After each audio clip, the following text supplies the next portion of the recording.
Di penjara 15 tahun, istri tak pernah jenguk hingga kaget setelah keluar. Selama di penjara 15 tahun, istrinya tak pernah menjenguk, siapa sangka saat keluar pemandangan rumahnya sampai ia tak bisa berkata-kata. 15 tahun lalu, Denny harus dihukum penjara karena tidak sengaja menabrak seseorang dan dihukum 15 tahun penjara.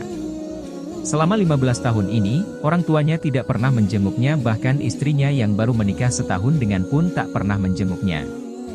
Demi tahu pasti orang tuanya marah besar karena dia merusak nama keluarga. Sedangkan istrinya, dia begitu lama di penjara. Dia rasa istrinya pasti menikah lagi dengan pria lain, itu yang ada di pikiran Denny. Hari itu Denny berdiri di depan penjara sangat lama, baru akhirnya mengangkat tas ranselnya melangkah lagi ke tempat yang sangat dia kenal namun juga asing. Dia pulang ke rumahnya, namun siapa sangka ternyata di dalamnya bukan keluarganya. Menurut penghuni rumah, dia membeli rumah itu 14 tahun yang lalu.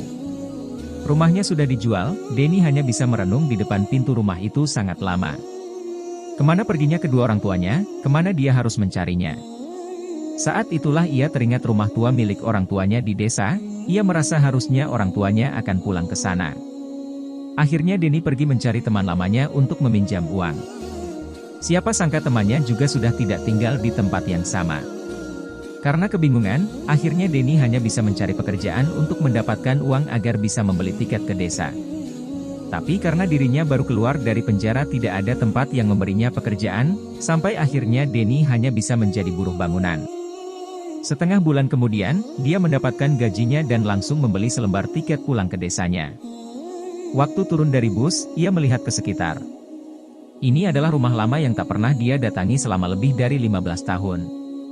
Dia kemudian perlahan melangkah sampai ke depan rumahnya namun ia tidak berani masuk, akhirnya dia hanya diam depan rumah, sampai ada seorang remaja yang memperhatikan dia kemudian bertanya siapa dia. Denny kaget, kemudian dia melihat anak remaja itu. Usianya mungkin 14 tahun, dia menggendong tas sekolah. Setelah terdiam sejenak, dia bertanya apakah rumah ini adalah rumah Bapak Sudin, ayah Denny? Remaja tadi mengangguk, baru saja dia mau mengatakan sesuatu, tiba-tiba pintu rumah dibuka, seorang wanita paruh baya keluar dari rumah, usianya kurang lebih 40 tahun, melihat remaja tadi dia melambaikan tangan, "Nak, siapa itu?" "Mama sudah bilang berapa kali jangan banyak bicara sama orang asing." Denny langsung mengenal suaranya, dia berputar, ternyata istrinya berdiri di sana. Istri Denny, Lani sudah tidak muda seperti dulu, bahkan dari wajahnya dia kelihatan kusam dan kelelahan, rambutnya bahkan sudah beruban. Denny tidak bisa menahan dirinya, dia langsung berteriak. "Lani?" Lani memandang Denny sekian lama, baru melangkah keluar menggenggam tangannya tanpa sepatah kata pun, dia menangis, remaja laki-laki tadi sama sekali tidak mengerti apa yang terjadi. Di sanalah Denny bertemu istrinya, bahkan baru tahu kalau anak remaja itu adalah putranya. Ibu Denny terbaring di atas ranjang, sudah tidak bisa melakukan apa-apa. Hidup ibunya kini bergantung pada istri Denny, Lani. Lani yang merawat anak dan ibunya selama ini, sedangkan ayah Denny meninggal dunia tidak lama setelah Denny masuk penjara karena kecelakaan. Ternyata, 15 tahun ini banyak sekali kejadian yang tidak ia ketahui.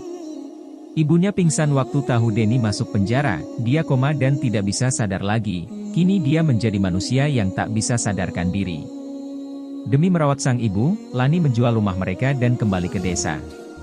Sambil merawat ibu mertua, Lani yang sedang hamil besar harus bekerja sendiri. Mengetahui kehamilannya siapa sangka ayah mertuanya meninggal, sedangkan ibu mertuanya masih dirawat di rumah sakit. Dia tidak punya waktu untuk menjenguk Denny, dia sibuk merawat ibu mertuanya sampai pindah ke desa. 15 tahun berlalu, Lani bahkan merasa bersalah karena tidak pernah menjenguk Denny. Sejak saat itulah, setiap harinya, Denny selalu bekerja keras demi istri, ibu dan putranya. Kini seberapa lelah pun, dia merasa amat bahagia, dia memiliki seorang istri luar biasa yang mengorbankan masa mudanya demi keluarganya. Anaknya hanya melihat dari samping, bahkan tak sanggup memanggilnya papa, namun Denny tidak patah semangat, dia selalu membina hubungan secara perlahan dengan putranya.